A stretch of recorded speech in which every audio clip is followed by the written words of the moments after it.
Bonjour à tous.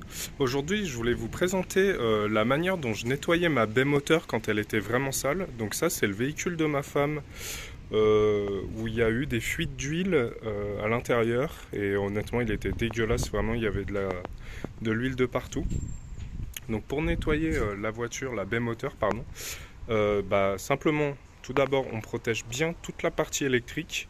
Donc voilà, j'y ai mis un gros sac plastique sac poubelle pour bien protéger de l'humidité, de l'eau.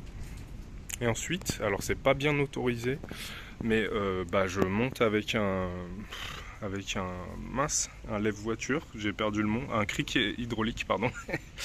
Je monte et je mets sur des chandelles de chaque côté de ma voiture pour en fait, je vais pas montrer la plaque, je suis désolé, mais en fait pour pouvoir qu'elle soit légèrement surélevée et que du coup, hop, je puisse accéder un petit peu au-dessous de la voiture.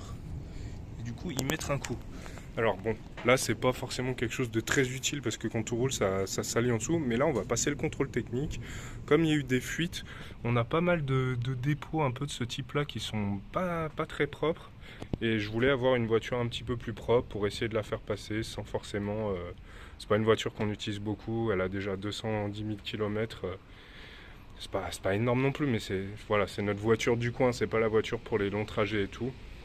Donc voilà, donc je voulais simplement y mettre un petit coup pour que ça se voit pas trop, c'est vraiment des micro-fuites et voilà. Donc je voulais simplement vous présenter ça. Bon après j'y mets un coup de Karcher classique de station-service, un coup de mousse. S'il faut frotter un petit peu, là j'aurais dû prendre des pinceaux pour frotter un petit peu. Mais voilà, déjà c'est mis un bon coup et c'est beaucoup plus propre qu'avant.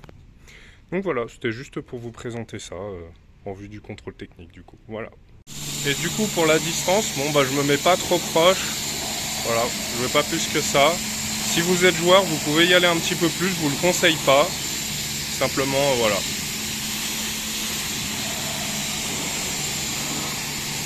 On peut nettoyer aussi le capot, du coup c'est l'occasion. Donc voilà, le nettoyage est terminé, donc je vais pouvoir retirer mon sac plastique, hop, voilà, avec la batterie et les fusibles qui sont là-bas. Donc ce qu'il faut retenir, c'est bien protéger la partie électrique, ne pas appliquer le Karcher trop proche du moteur. Voilà, si vous savez ce que vous faites, allez-y, mais en tout cas moi je vous conseille de ne pas y aller trop fort. Et puis la petite astuce, que c'est pas autorisé, on se le dit, mais bon, monter la voiture sous chandelle pour aller dessous. C'est vraiment exceptionnel que je le fasse comme ça, c'est juste pour pouvoir passer le contrôle technique bien propre. Voilà. Donc je vous souhaite une bonne soirée et puis bricolez bien, à plus. Ouais, et puis finalement pas à plus, donc là voici la voiture qui est démarrée du coup, pas de souci. J'y pensais comme ça, il y a des gens qui disent qu'il faut nettoyer moteur tournant. Alors moi j'ai jamais fait moteur tournant, j'ai jamais eu de problème, que ce soit sur cette voiture ou sur les autres sur lesquelles j'ai fait. Toujours moteur éteint, toujours bien protégé. La partie électrique je l'ai déjà dit, mais j'ai jamais eu de soucis. Je comprends pas bien l'intérêt puisque du coup le moteur va chauffer et je sais pas, c'est pas tip top pour moi. Donc voilà, je voulais juste rajouter ça à ma petite vidéo et puis voilà. Donc voilà.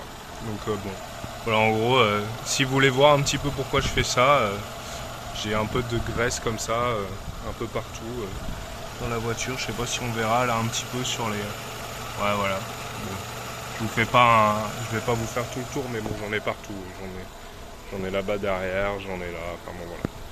Je sais pas ce qui s'est passé sur cette voiture avant. Je la suivais pas, donc c'est que récemment que j'ai commencé à m'en occuper. Donc voilà. Allez, sur ce, à plus. Cette fois, c'est vraiment bon.